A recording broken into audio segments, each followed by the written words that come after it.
Hello students, hope आप सब अच्छे होंगे। मैं आपका फ्रेंड मेंटर गाइड नवीन मिश्रा आप सबका एफएमजी क्लासेस में बहुत बहुत स्वागत करता हूं। तो चलिए मैथ जर्नी को कंटिन्यू करते हुए क्लास 6 चैप्टर 11 एक्सरसाइज 11.5 के क्वेश्चन नंबर 3 को करते हैं। तो क्वेश्चन का स्टेटमेंट देखिए क्या है।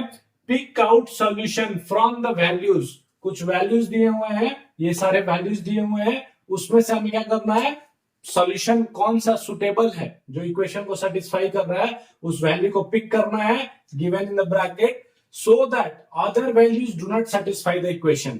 अच्छा, जब आपको करेक्ट वैल्यू एक मिल जाएगा तो बाकी वैल्यू क्या होंगे, अपने आप वो करेक्ट नहीं होंगे जो कि सेटिस्फाई करेंगे इक्वेशन को। तो पहला इक्वेशन देखते हैं, 5m इज इक्वल्स टू 16। चलिए, तो इसको इक्वेशन को करने का तरीका क्या है, सबसे पहले 5m लिख लीजिए, 5 और m के जगह आपको क्या लिखना है, ये चार वैल्यूज दिए हैं 10, 5, 12, 15।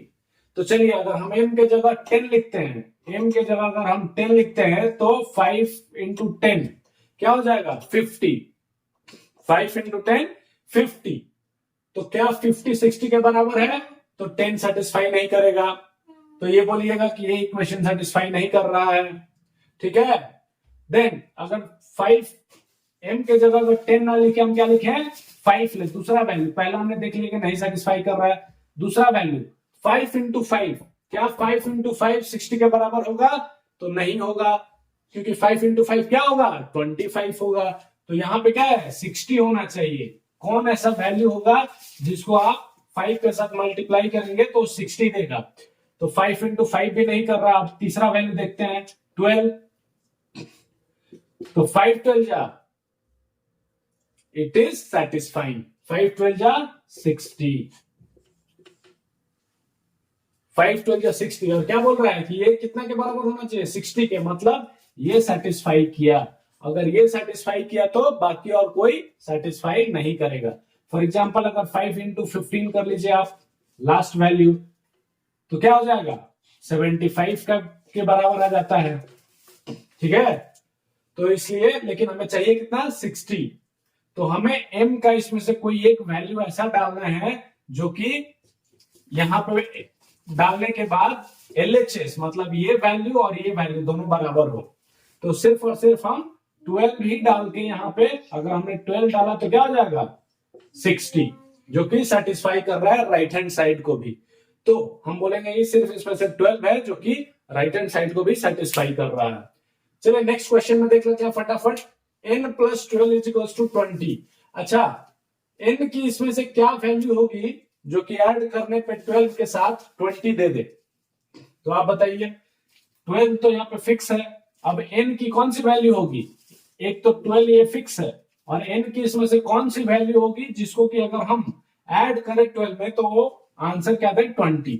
तो क्या आप 8 को देखिए, 8 को अगर 8 को ऐड कर रहे हैं तो 8 प्लस 12 क्या हो जाएगा, 20। तो 20 इधर भी आ गया राइट हैंड साइड में भी।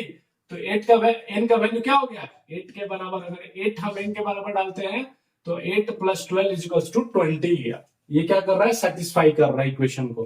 ठीक है, तो बाकी सारे क्या हो जाएंगे, वैल्यू अनसेटिस्फाई करेंगे। ठीक है, तो सिर्फ 8 सेटिस्फाई करेगा। ये थोड़ा फास्ट वे है करने का। वैसे आप क्या करेंगे, एक एक को रख के आप चेक कर सकते हैं, एक एक को रख के आप क्या करेंगे, चेक कर सकते हैं, लेकिन this is the fast way. अब चलिए, p minus 5 is equals to 5। p का कौन सा वैल्यू होगा इसमें से जिसमें से आप 5 को माइनस करें तो 5 बच जाएगा।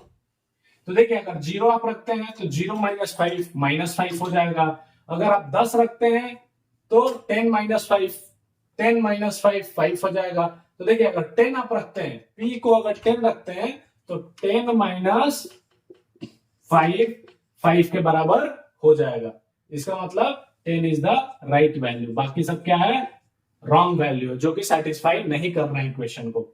नेक्स्ट क्वेश्चन में देखिए, q/2 इज इक्वल्स टू 7।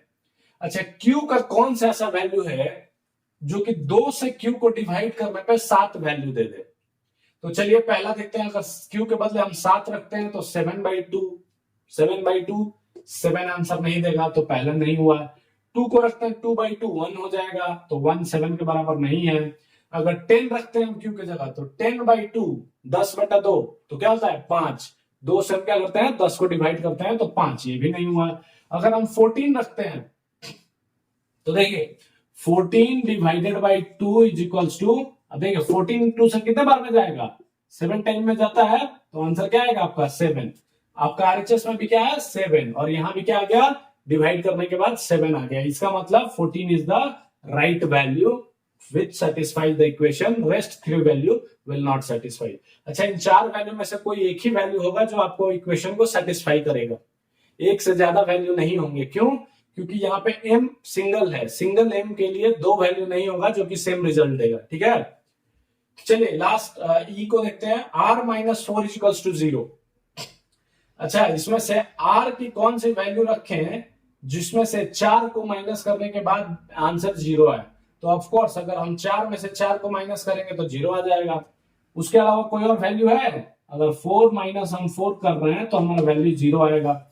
इसके अलावा अगर -4 करें, अगर हम -4 कर लेंगे तो -4 कितना हो जाएगा -8 हो जाएगा, तो वो होगा नहीं। तो हमारे पास क्या करना है 4 माइनस 4, तो हमारा जो वैल्यू होगा करेक्ट 4, और बाकी सारे वैल्यू क्या होंगे डायरेक्टली। अगर आपको वैल्यू मिल गया करेक्ट तो बाकी के वैल्यू को आप क्या करें कैंसिल आउट कर दें। ठीक है, लास्ट को देखते हैं x प्लस 4 इक्वल्स टू 2।